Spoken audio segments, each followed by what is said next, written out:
माऊलीच्या ज्ञानेश्वर माऊलीच्या कानावर गुरुचं महत्व सांगतोय तुम्हाला. कथा समजू नका. गुरुचं महत्व किती असतं ते सांगत स्पष्ट करत आहोत या कथेमधून. कारण आपलं गुरु चरित्र चालू आहे. ज्ञानेश्वर माऊलीच्या पर्यंत ही कीर्ती जाऊन पोहोचली. आणि मग ज्ञानेश्वर माऊली म्हणतात का आपल्याला नामदेवाचा सत्संग मिळाला पाहिजे. म्हणून एक दिवस नामदेवाजवळ जातात आणि म्हणतात, नामदेवा मला तुमचा सत्संग हवा आहे, एक दिवस द्याल का, माझ्यासोबत चालाल का? त्यावेळेस नामदेव म्हणतो, माऊली माऊली मी यायला तयार आहे. मी असं नाही का येत नाही म्हणून, मी येईल, परंतु मी माझा नाही आहे. कारण का मी सर्व समर्पण केलेलं आहे माझ्या ईश्वराला, पांडुरंगाला. मी कोणती गोष्ट जे करतो ना, मी त्याला विचारल्याशिवाय करत नाही. आणि मला तर सोड, मी येण्याच्या अगोदर तुम्ही काय करा, माऊलीने विचारा. माऊली कोणाला? पांडुरंगाला विचारा. पांडुरंग जर मला देत असेल मान्यता तर मी तुमच्या सोबत येतो, नाही तर नाही. ते जर नाही म्हणतील तर दोघे जण राऊंडामध्ये गेले, नामदेव महाराज आणि माऊली.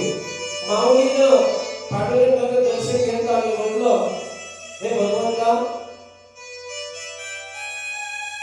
हे जगाचा नियंता, सदैव भक्तावर कृपा करणारा कृपावंता, माझी विनंती आहे, एक इच्छा आहे की या नामदेवाच्या सोबत माझा सत्संग घडला पाहिजे.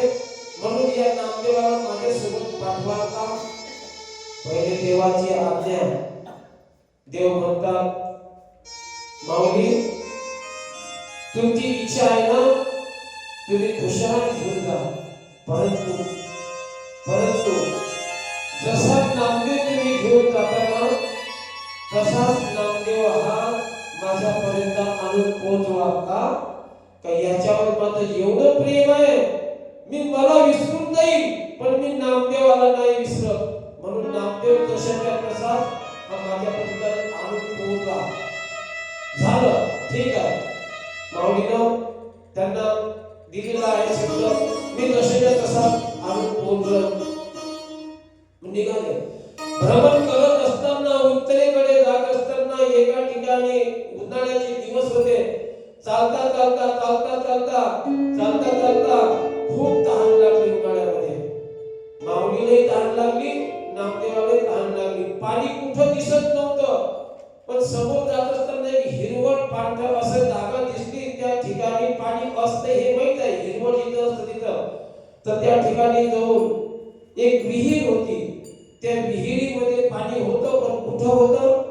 एकदम तळाशी जाऊन होतं. तिथं एकदम तळाशी. तर मग माऊली काय म्हणतात, माऊली ही कोण आहे? माऊली ही योग्यांची योगी नाही का, योगी पावन मनाचा साही अपराध जनता, ही माऊली योग्यांची सावली आहे. पण भक्त प्रेम मूर्ती नामदेव महाराज आहे. लक्षात द्या माझ्या भगिनींनो, भक्त प्रेम मूर्ती भक्त आहे आणि इकडे योगी आहे. बघा, एका इकडे योगी, एका इकडे भक्त आहे.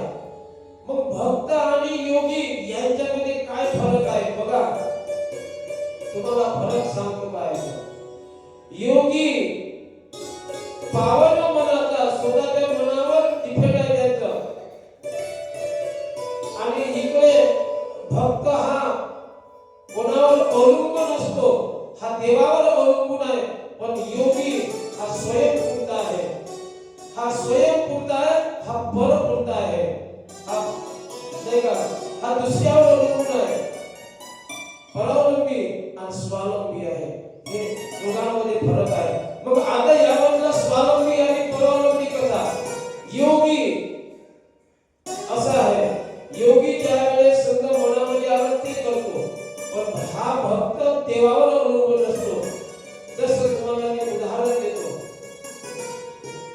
माकडी पाहिजे का तुम्ही माकडी नाही पाहिजे हो म्हणणार आहे तर नाही म्हणा नाही म्हणत नाही तरी मी तुम्हाला शासन करणार नाही हो म्हणत नाही तरी मी तुम्हाला नाही का हो म्हणाले तर नाही म्हणा माकडी बघितलं हो म्हणत नाही तर नाही म्हणायचं नाही म्हटलं तर मी तुम्ही माझ्या गाडीमध्ये बसा तुम्हाला माकडून घेऊन दाखवतो माकडी बघितली ना सर्वांनी माकडीला पिलं असतं होतात ना तर ते माकडीचं पिलं कुठं पकडते आमच्या आईला माहित आहे तुम्हाला जरी नसलं माहित तरी आमच्या आईला माहित आहे कारण जुनो फोड आहे नाही का ते माकडीचं पिलू जन्मल्याबरोबर पकडते का त्याला एखादी महिला धानामध्ये पकडते हा माकडीचं पिलू जन्मल्याबरोबर आपल्या आईच्या पोटाला पकडते आणि आई ज्यावेळेस या झाडावरून दुसऱ्या झाडावर मोठ्या मोठ्या मुळे घेते पिलं कुठं असते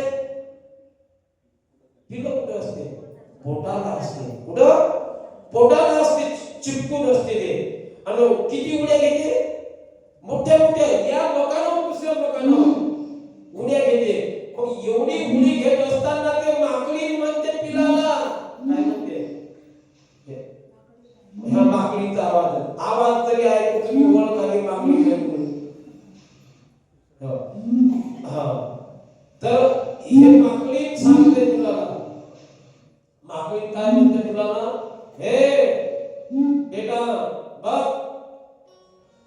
तू माझ्या पोटाला घट्ट पकडून ठेव काय म्हणते दृष्टांत पहा किती मार्मिक आहे माझ्या पोटाला घट्ट पकडून ठेव मी या झाडावरून त्या झाडावर उडी मारल ना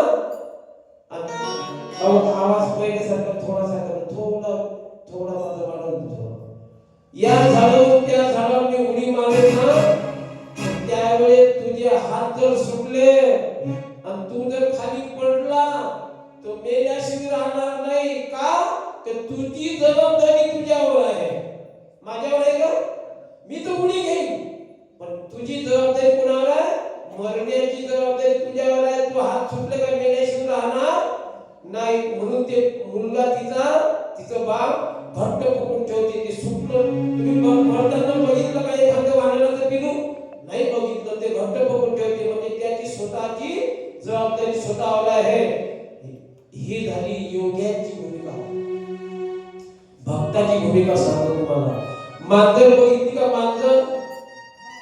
मांजरनं तुमच्या घरी सुद्धा असं नाही मांजरनं पिलं दिले बघितले ना आपल्या घरी पिलं देते मला सांगा मावळ्यावर मांजर हे पिलं देते आणि मांजर हे एका ठिकाणी पिलं ठेवते का त्याने कुठं पकडते दातामध्ये पकडते नरडीपाशी पकडते दातामध्ये पकडते ती या घरातून दुसऱ्या घरात घेऊन जाते कशासाठी तर त्याला भीती जी असते ती त्याच्याच बापापासून असते कोणापासून